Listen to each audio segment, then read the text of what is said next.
Live শুরু হবে। হ্যাঁ,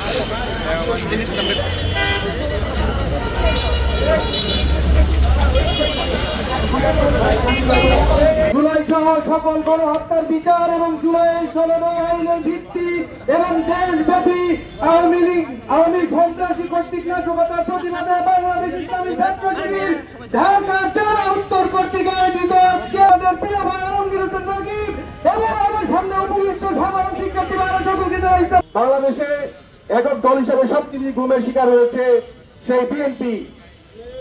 সেই বিএনপি নেতাদের শত মামলা, জেল জুলুম ছিল, কিন্তু আমরা এই জুলাই বিপ্লব পরবর্তী সময়ে বিএনপির কণ্ঠ পরিবর্তন হয়ে গেছে। তাদের সর্বোচ্চ নেতা বলে আওয়ামী লীগের বিরুদ্ধে সকল মামলা তুলে নিবে এবং আরো বলে আওয়ামী লীগ নাকি তাদের কুলে শান্তিতে থাকবে।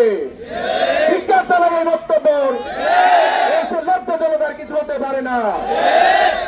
আপনারা ফ্যাসিবাদী আওয়ামী লীগের চরিত্র ধারণ করবেন না। ফ্যাসিবাদী আওয়ামী লীগকে আপনারা সঙ্গ ত্যাগ করুন, আপনারা সাধারণ মানুষদের নিয়ে আগামী রাজনীতি করুন। তাছাড়া ফ্যাসিবাদের মতোই আপনাদেরকে বাংলাদেশ থেকে পালিয়ে যেতে হবে।